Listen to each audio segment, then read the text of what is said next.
it's Mike. You like fast cars? What about fighter jets? Obscure micro-celebrities only popular before your parents were born? Me too. And I got a story that I want to tell you. Follow me, if you can keep up. God damn it, this fucking hunk of piece of shit! Eddie Rickenbacker, like many people, was born at the end of the 19th century. His parents were Swiss immigrants who had a house on the edge of the city of Columbus, Ohio. After his father died in a bar fight, he dropped out of school in the 7th grade. And to get around those pesky child labor laws, he started lying about his age to work. When he was 18, he was the head engineer, head salesman, and that gave him a great opportunity to promote the brand by racing. And in May 1911, America was in the air, and the bricks were on the track. And it was time for the first ever Indianapolis 500. Rickenbacker and his mentor, Lee Freyer, joined as a team and swapped drivers halfway through, finishing in 13th place. The governing body of racing, AAA, yes, that AAA, started cracking down on drivers who skirted safety regulations. So Rickenbacker was banned from the Indy 500 for just a little bit.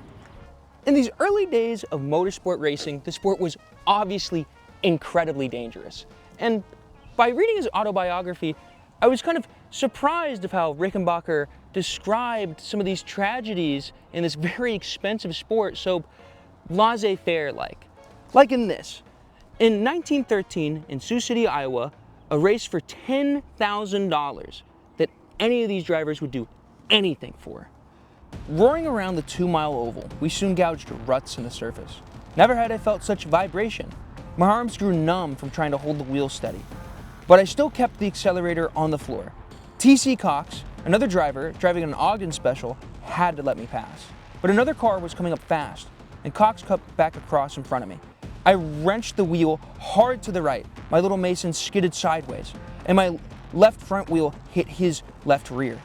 It was just enough to send his car out of control. He smashed through the fence, turned over, bounced high into the air, and came down with a thundering crash. Both Cox and his mechanic were crushed beneath the car and killed instantly. And then he just continues talking about the race, like nothing happened. Spence and I were in a man-to-man duel. Well, at least he got the money to continue racing for a little bit, but that's all he mentions of it. He never goes back and talks about it, about just killing 2 people. Rickenbacker was soon invited to the Columbus 200, taking place right here, Driving Park. This little slice of suburbia used to be a racetrack 100 years ago. We can even still see it on old maps. During the first 33 laps of that race, Rickenbacker was leading, but due to some mechanical issues, he had to retire right before a fatal crash involving famous driver Harry Knight. And it turned out to be a successful year for Rickenbacker, newly named Fast Eddie. And he took multiple wins in the next few years. And he became one of the most famous racers in America in the early 20th century. Around this time, he met the wife of one of his racing rivals, Adelaide. Eddie was drawn to her volcanic personality, and it didn't take long for them to get together. More about that later.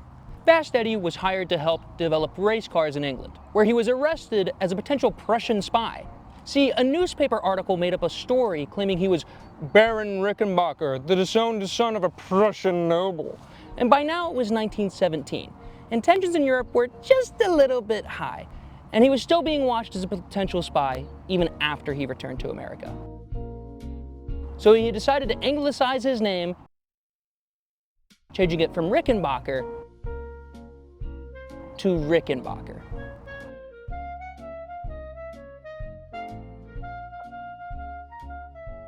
Now, if you ever heard of Rickenbacker before this video, it was probably from his time in World War I.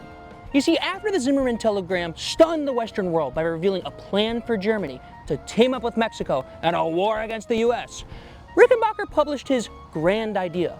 War would put a stop to racing. So what if we take all the best race car drivers in the country and train them to be fighter pilots? They've got the bravery, they've got the reflexes. Sounds like a good idea, right? Well, the government thought it was stupid, so they turned the idea down. Still, Rickenbacker joined the military when the US entered the war, and he eventually worked his way into what used to be called the Air Service. And this guy was good. I mean, really good. He's right about race car drivers being a little brave.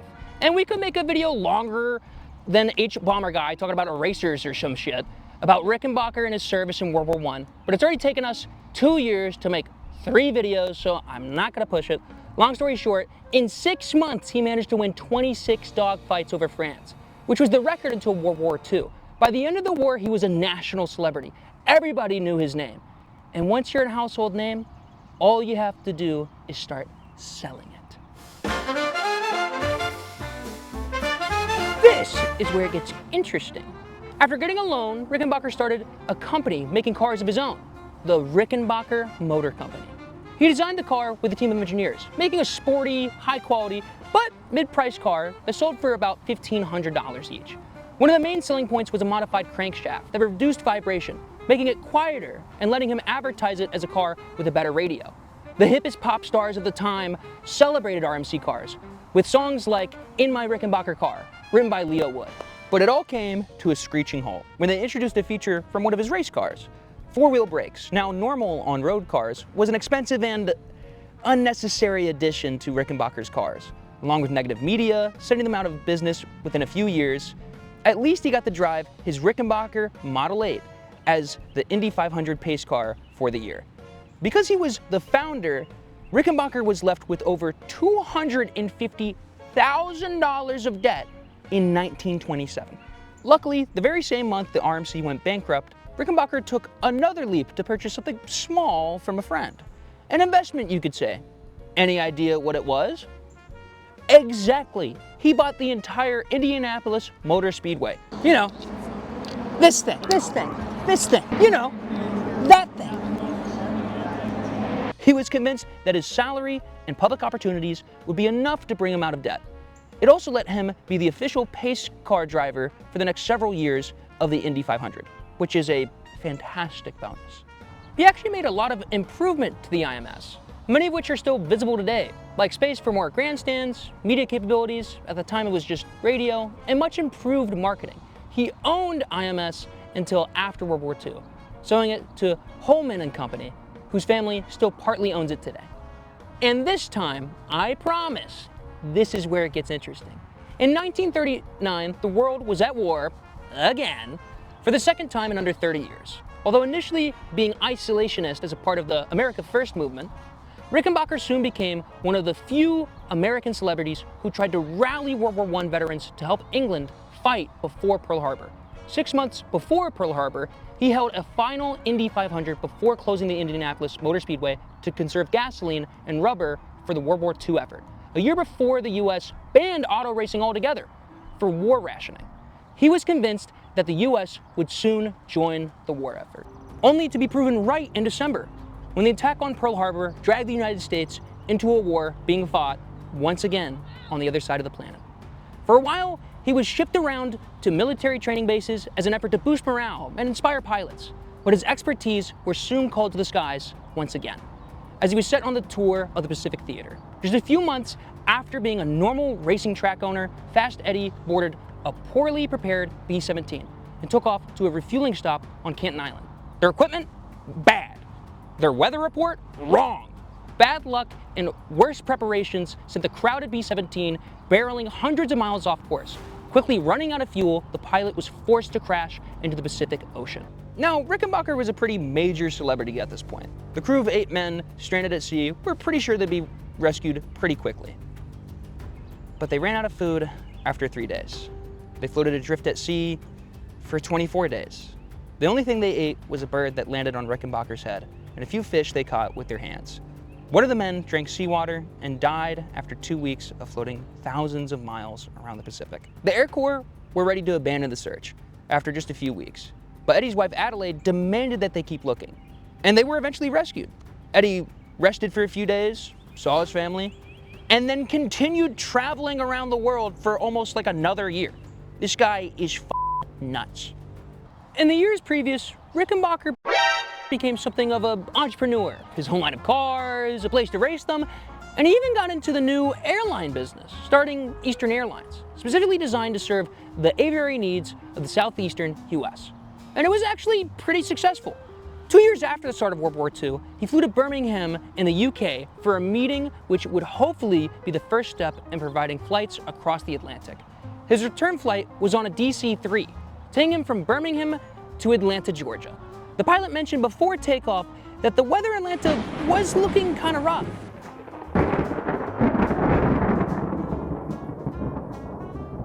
Rickenbacker trusted him to make the final decision. They took off. They had a normal flight over the sea. Rickenbacker writes about recognizing the light of Atlanta through the cloudy sky.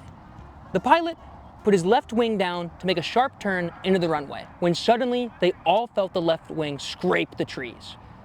They were at least 1,000 feet lower than the pilot thought. Rickenbacker jumped from his seat from the front of the plane to the back of the plane. He was one of the few people in the world who knew which part of a plane was the safest. He was in the aisle when the right wing hooked into the trees. The right wing was ripped off, and the plane veered to the right and went nose up. Describing the crash, he wrote, "If the plane started burning, I would open my mouth and suck in the flames. It's quicker that way." The plane landed on its tail and broke into two pieces straight down the middle. He was sitting right where the break happened. When he opened his eyes, he was lying on the dead body of the steward. His knee and pelvis were both broken, and he claims that a gash in his eyelid caused his eyeball to come out of its socket temporarily. I'll let him have that one. He remembered being soaking wet with his own blood and high-octane gas from the burst of the tanks. Of the 16 people on board, 9 were alive, and many were seriously hurt. The only survivors were at the tail end of the plane. Oh, yeah! While they were waiting for a rescue, one of the survivors tried lighting a match to make a fire, almost blowing up the rest of the survivors, which were all soaked in high-octane gas. So, yeah, there will always be at least one stupid mother. When the first ambulance came, they only carried away the dead bodies. Rickenbacker claims that state law paid $20 for transporting a dead body, but only $10 for a living one. Yeah, we've always been this way. Rickenbacker writes that they'll never know what went wrong. They either got the wrong altitude from the field, or the co-pilot misunderstood. The newspapers mistakenly announced his death, and he spent months in the hospital, but eventually made a full recovery. After the wars, he was mostly a public speaker on politics, technology, and whatever people invited him to talk about. His wife Adelaide married Rickenbacker after years of an abusive marriage to a former racing rival of his. He claims Adelaide saved his life twice. One night after the Atlanta crash, she was apparently awakened with an overpowering sense that something was wrong. She raced to his hospital room, where she found the nurse asleep and Eddie struggling after his oxygen stopped working. Apparently, she exploded at the staff for their negligence. The second time she saved him was by pressuring for the search effort to continue when he was lost in the Pacific.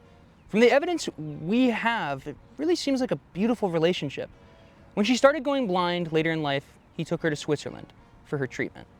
And they were by each other's side until he died there in 1973. A few years after, Adelaide sadly followed Eddie by taking her own life. These days, he spends most of his time underground, here in beautiful Greenlawn Cemetery. And he's still a household name around here, kinda, with Rickenbacker International Airport being right here in South Columbus.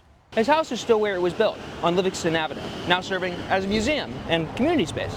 Rickenbacker's life was pretty incredible, and it's hard to believe it happened a few blocks away 100 years ago. And even though Driving Park and Livingston has changed, there's still a lot of history in it, and I recommend, if you ever come to Columbus, to take a look for yourself.